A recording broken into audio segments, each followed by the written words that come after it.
Her history and alarming connections are mostly unknown to the American people. Who is Huma Abedin? What do we know about Hillary Clinton's #1 aide and sidekick for 20 years? Hillary spoke at Huma's wedding saying, "If I had a second daughter, it would be Huma." This presidential election decides who gets to run the most powerful country on earth, so it is obviously very important to understand the facts about Huma Abedin, as she may very soon become Chief of Staff in the White House. I'll be simplifying an intricate web of people, organizations, and events that unraveled over many years. All of this information and more is available online for anyone who has access to Google. Anyway, here is an unbelievable story of infiltration, unfolding before our eyes, and the most important aspect of this election that you definitely won't see on CNN. There are 4 main players in this: Hillary Clinton, Huma Abedin, Abdullah Omar Nassif, and Saudi Arabia. Huma was born in the USA. Then when she was 2 years old, her family moved to Saudi Arabia. They lived in Saudi Arabia for 16 years. Huma returned to the USA when she was 18 to study at George Washington University.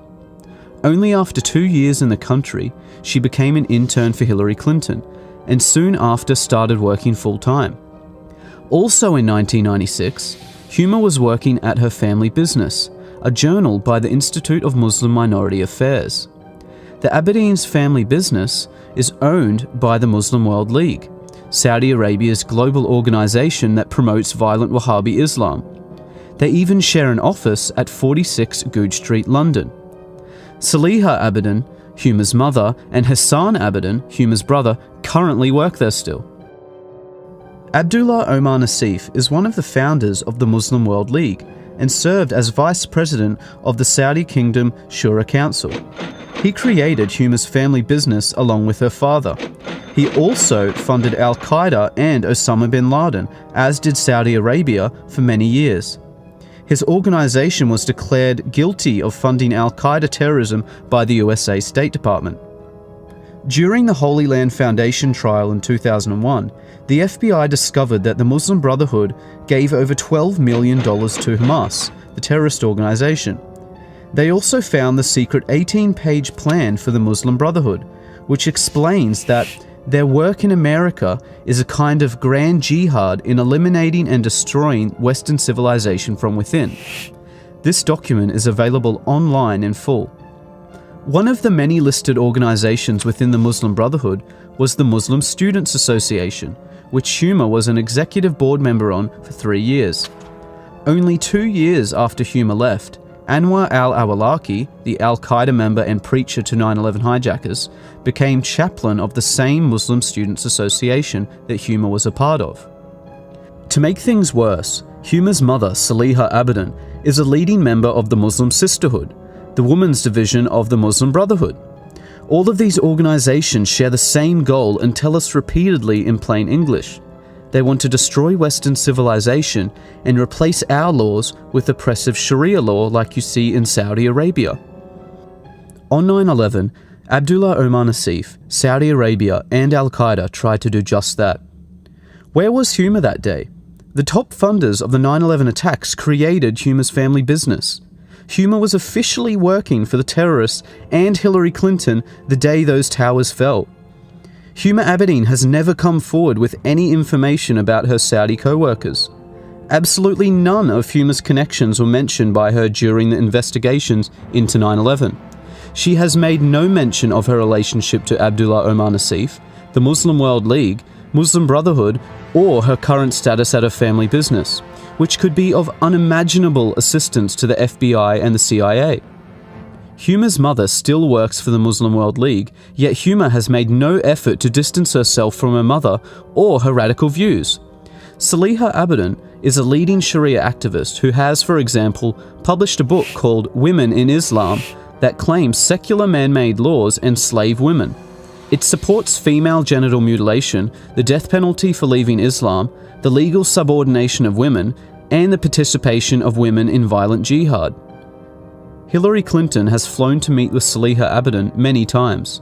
Huma says that her mother considers her to be a big deal and is proud of her. Huma's absolute silence on all questions regarding her extremist ties says far too much. How can someone with such close links to terrorism be allowed access to our top-secret information and have security clearances? Especially since it was found that Huma was accessing Hillary Clinton's emails and physical documents. The Clinton Foundation received over $25 million from Saudi Arabia, and they also funded 20% of her election campaign. Saudi Arabia's massive influence on the Clintons and Obama administration has not gone unnoticed. The damaging results of Islamist influence on the USA and Europe is worthy of another dedicated report, as this is just the tip of the corrupt iceberg.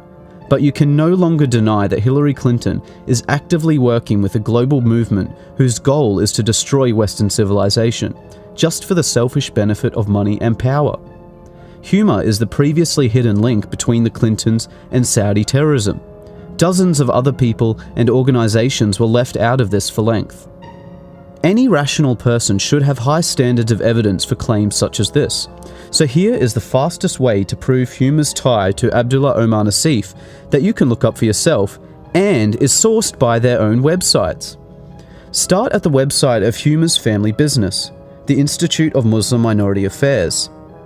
See that Huma's mother, Saliha, and Huma's brother, Hassan, currently manage this company.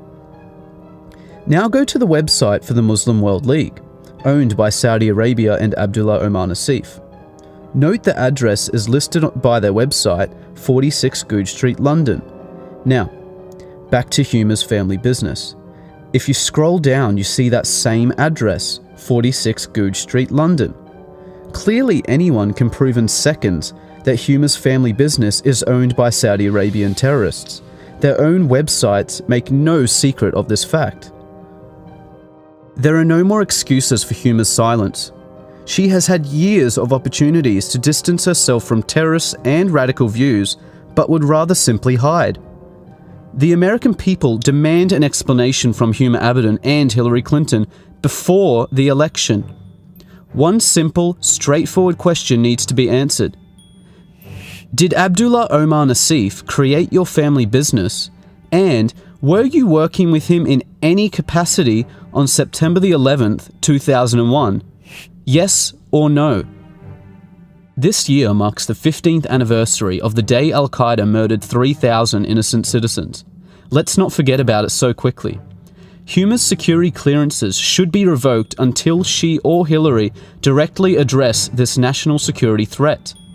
Unfortunately, in the meantime, because of the overwhelming silence and lies, it appears to be true that a vote for Hillary Clinton will be a vote for Huma Abedin, the Muslim Brotherhood, Saudi Arabia, Al-Qaeda, and a wish for the complete destruction of the United States of America.